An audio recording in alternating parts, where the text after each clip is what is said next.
When the government announced Australians could access super early, millions rushed to access the cash. Originally tipped to reach $27 billion, more than $42 billion has been withdrawn by over 3 million Australians.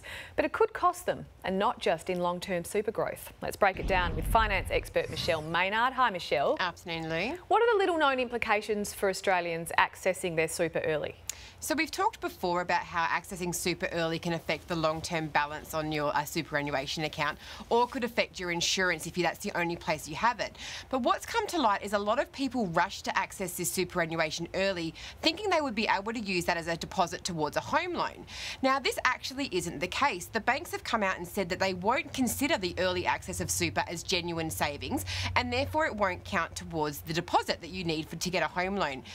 And adversely for that as well, they'll actually put it as a black mark against those people trying to access credit, because this is a financial hardship measure. So basically, by accessing it, you're saying you're in financial hardship, and the banks are saying, well, why would we then lend you money to go and get another home loan? There are a lot of people who thought they were getting on the property ladder by boosting their savings in this way, but actually they were hindering their chances of getting a loan, which is a huge worry. What do they do at this point? Yeah, and a lot of people are going to be quite upset about this, but they didn't get the advice beforehand. So basically, if this is the only savings that you have, banks won't consider it. So what you need to do is get into a program of regularly saving some money. Set a budget and put that aside. Banks aren't going to consider this, so while you've taken the money out, there's nothing that we can do with it now.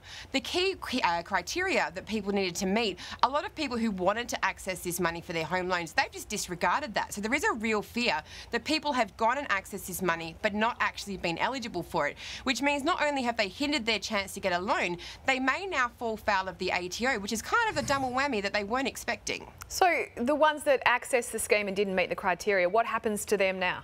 So the ATO is starting a program of reassessing who accesses money to see whether they're actually eligible. Two things can happen.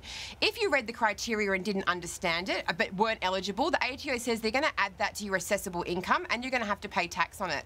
If they can prove that you did the wrong thing knowingly, they may fine you $12,600 each time you took super out. So some really big fines for doing the wrong thing. Unfortunately, people are going to get stuck with this, I think. It all sounds like a bit of a mess, doesn't it? Speaking of something that isn't a mess, though, before we go, Michelle, I have to say big congratulations to you. Named in this year's 40 under 40 class of 2020 last night for your contribution to tax and accounting in this state. Look at you looking super glamorous at the awards last night. Well deserved. Congratulations. How did it feel to be amongst that group?